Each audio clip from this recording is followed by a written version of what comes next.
Welcome to the Quantum AI Coach podcast. I'm Gina, founder of Virtual World Coaching Academy.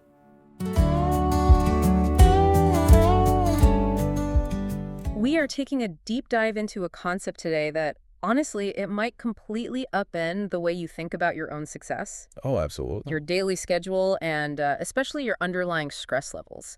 Because you've probably been told your whole life that scaling up, whether that's in your career, your business, or your personal goals, it requires doing more. Right, the classic hustle mentality. Exactly. It means more intensity, more output, more hustle. You just have to grind it out. That's the narrative, yeah.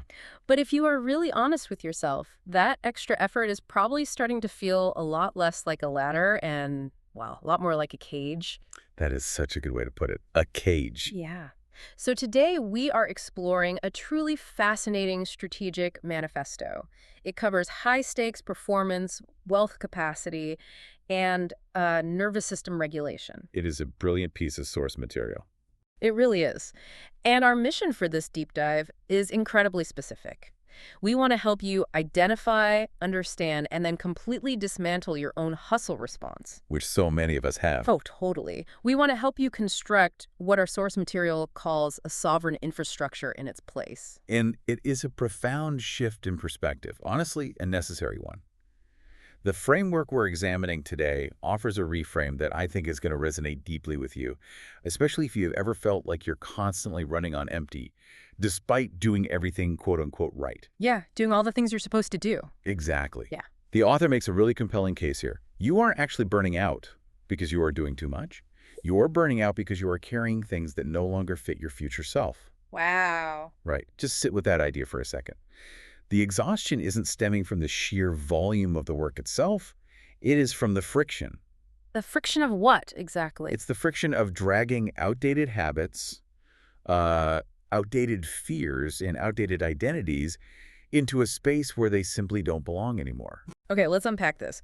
Because to really get our heads around how to fix this friction, the manifesto introduces a brilliant metaphor from quantum mechanics. Yes, the vacuum state. Specifically the vacuum state. Now, usually when we hear the word vacuum, we think of an empty room, right? Just a total void. Nothingness. Right. Our brains equate a vacuum with a lack of value, like there's nothing there. Exactly. But in quantum mechanics, the vacuum state isn't empty at all. It is actually the point of highest potential energy. Highest potential energy. Yeah, it is brimming with possibility. And the author maps this beautifully onto our own mental and strategic bandwidth. The core argument is that your next massive breakthrough, what they call your next 500-pound K idea, it simply cannot land in a cluttered calendar. This just doesn't fit. Right. It cannot exist in a mind that is jammed full of low-level tasks and constant anxiety. It requires what the text calls sovereign space.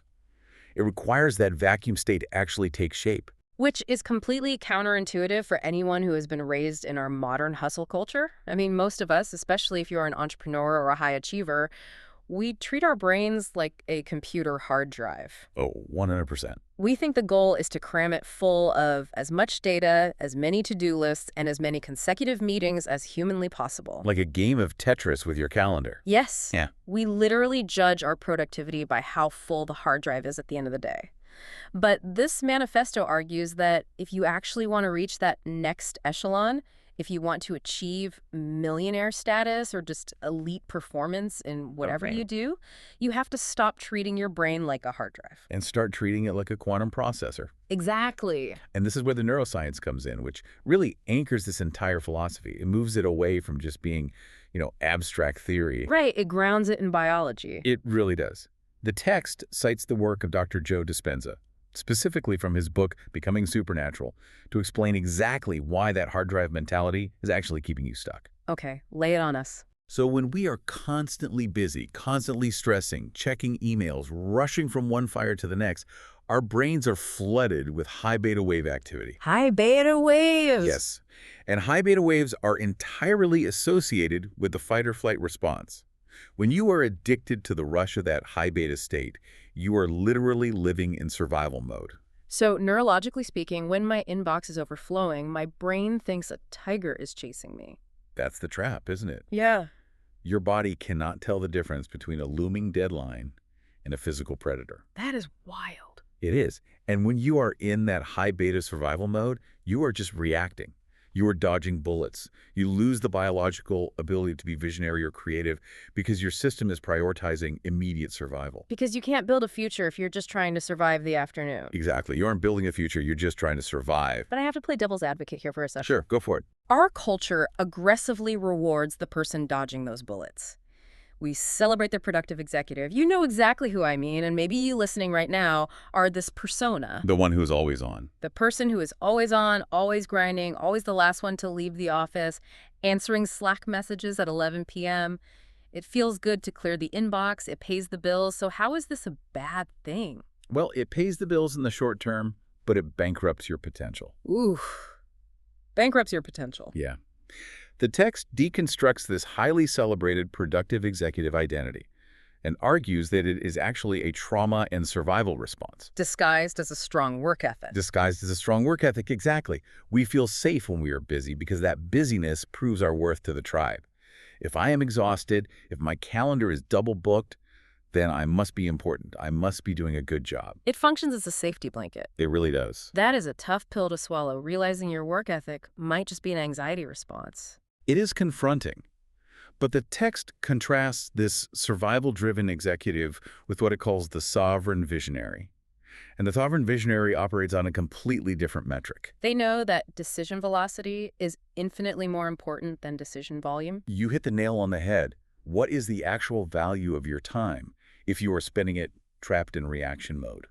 The sovereign visionary understands that the quality of the space you create dictates the quality of the ideas you produce. And this leads to a takeaway from the manifesto that I think you really need to absorb.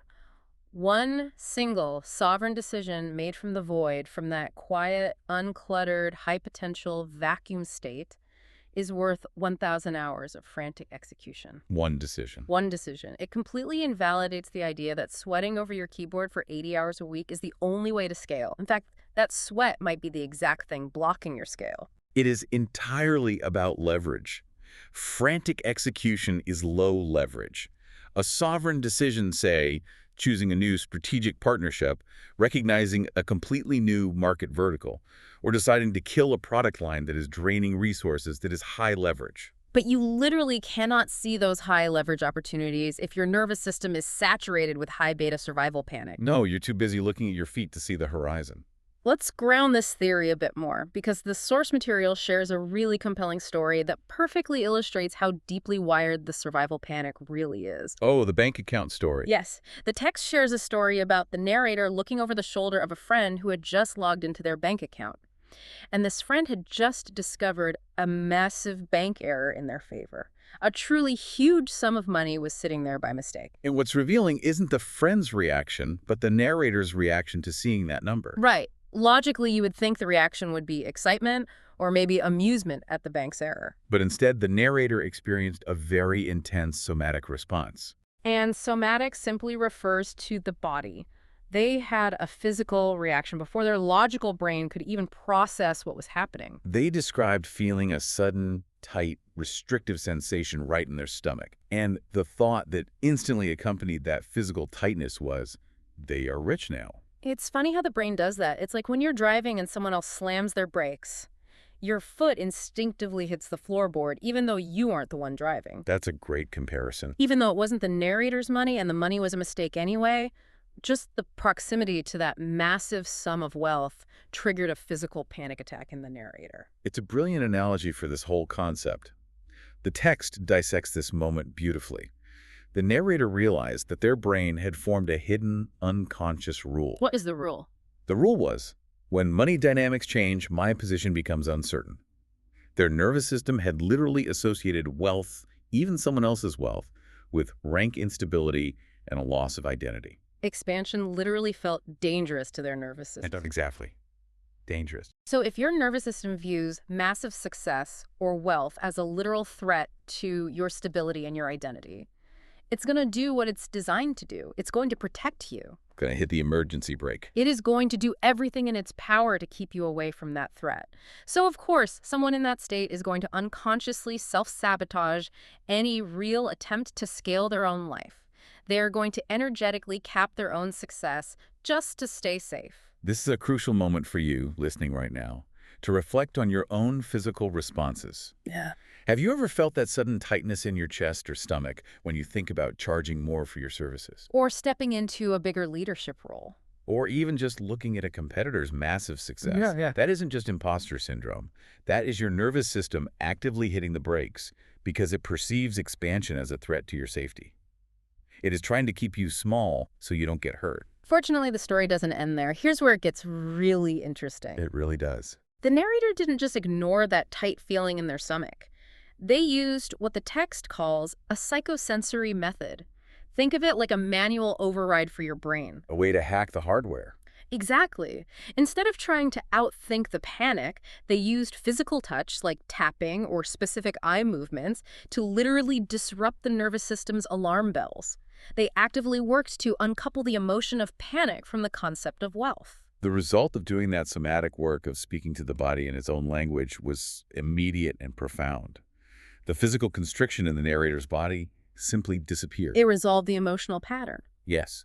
And by doing so, they expanded what the author calls their capacity. Capacity. I love how that word is used in this context. Because they expanded their capacity, they completely stopped unconsciously sabotaging their own scale. The text notes that they were suddenly able to sit across from wealth without shrinking. They could negotiate without overfunctioning. And overfunctioning is a massive trap for the productive executive, isn't it? Oh, massive. Constantly over-delivering, over-explaining, and burning out just to prove they deserve a seat at the table. Once this capacity shifted, they could receive without anxiety. They became someone uncompressed. Uncompressed. It is the perfect visualization of moving from a cramped hard drive to an expansive quantum processor. When you remove the artificial pressure applied by your own nervous system, you return to your natural volume. You take up the space you were meant to take up. Right. You can hold larger rooms, you can handle bigger numbers, you can handle the friction of leadership without absorbing it as personal danger. But you cannot do that if your nervous system is actively fighting the expansion every step of the way. Okay, I can hear you asking. So what does this all mean for you? How do you take this neuroscience and this deep somatic awareness and apply it to your 9 a.m. meeting on a Tuesday? Because theory is great, but we need application. Exactly. And the text doesn't just leave us with the theory. It pivots right into actionable frameworks for hard coding this so-called sovereign infrastructure into your life. The foundational principle of these frameworks is exactly what we just touched on. To tolerate bigger numbers, bigger success, or a bigger life, you must intentionally build your capacity, not just your income or your output, You have to build the container first. or the pressure will inevitably break you. The first tool the text gives us to build that container is called the 10-pound filter. It is essentially about creating a ruthless, strict digital gatekeeper for your energy. I love this rule. It's simple but brutal. If an invitation, a meeting, or an opportunity isn't a hell yes for your future self, it is an automatic now filled. No, notice it says your future self, not your current stressed out self. And this is where the friction of implementation really hits. The 10-pound K filter is about enforcing boundaries to protect your energy, but setting boundaries is uncomfortable. Really uncomfortable. Your current self might want to say yes to a low-level coffee meeting out of guilt, or a desire to people-pleaser, or simply that old survival need to just be busy so you feel valuable. But your future self, the sovereign visionary, knows that every time you say yes to noise, you are saying no to the void. But let's be real about the guilt. If you are a chronic people pleaser, saying no feels like you are letting people down. It feels like a betrayal. It does, but the reframe here is that by saying yes to everything, you are actually letting your future self down. You are clogging the hard drive, which brings us perfectly to the second tool, protecting the void. Yes. This is where you actually schedule what the text calls white space. You block it out on your calendar as a non-negotiable meeting with the quantum field. And we should clarify what that actually means in practice. You are actively cultivating the point of highest potential energy by refusing to fill it with low-level friction. You are giving your nervous system the safety and the space it needs to drop out of high beta wave survival mode. And into the slower, more creative brainwave states where true vision happens. Okay, I have to push back here for a moment. Let's hear it. Protecting the void and scheduling a meeting with the quantum field sounds great in theory, but if I'm a listener with a team of 20 people and a boss demanding quarterly results, scheduling white space sounds like a fast track to getting fired. This is taking a nap on the job. Right. How does this actually work in the real world without sounding completely out of touch with business realities? It is a totally valid concern. When the text talks about manifesting from the vacuum state, we don't mean staring at a vision board and hoping for the best. Good, because that doesn't pay payroll. No, it doesn't. In neuroscience terms, when you remove the high beta wave static of answering 500 emails, your brain's default mode network kicks in. The default mode network is the neurological state required for lateral problem solving. Oh, okay. It's the background processing that connects seemingly unrelated dots. That is exactly where that 500-pound K business pivot is going to come from. You literally need offline time, unstructured thought time, to solve high-level problems. If you are always executing, you are never strategizing.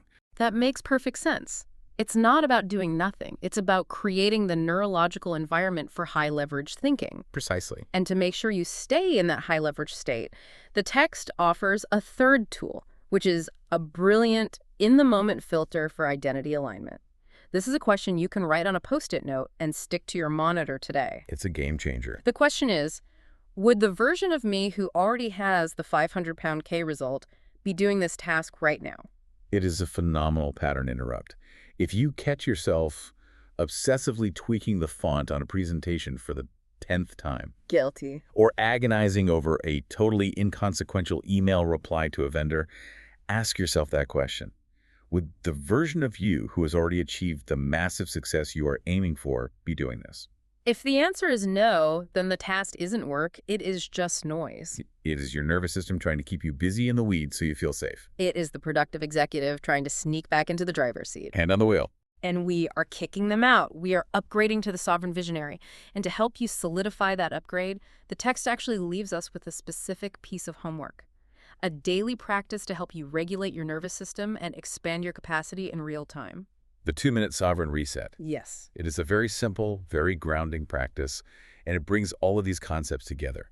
I encourage you to try this today. You just close your eyes. Begin by simply feeling the physical space immediately around your body. Acknowledge this area as your sovereign space. Setting the boundary. Exactly. Then, throughout your day, start paying close attention to your body. Notice when you feel that familiar hustle response kicking in. It usually manifests as a physical tightening, maybe in your chest, your jaw, or your stomach. That anxious, urgent need to prove that you're working hard. Right. When you feel that tightening, don't ignore it. Don't try to outthink it. Breathe deeply into that specific area of tension and silently repeat the text's core mantra. I have the capacity to hold wealth without losing myself. I have the capacity to hold wealth without losing myself. It is so powerful because it speaks directly to the root fear we talked about earlier. It goes right to the source. It reminds your nervous system that when it no longer equates wealth or success or expansion with instability, then that expansion is no longer something you have to frantically pursue and chase down. They're not a threat anymore. It is simply something you finally have the physical and emotional capacity to contain. It is already yours. You just needed to make room for it. You are shifting from a state of anxious pursuit to a state of grounded reception.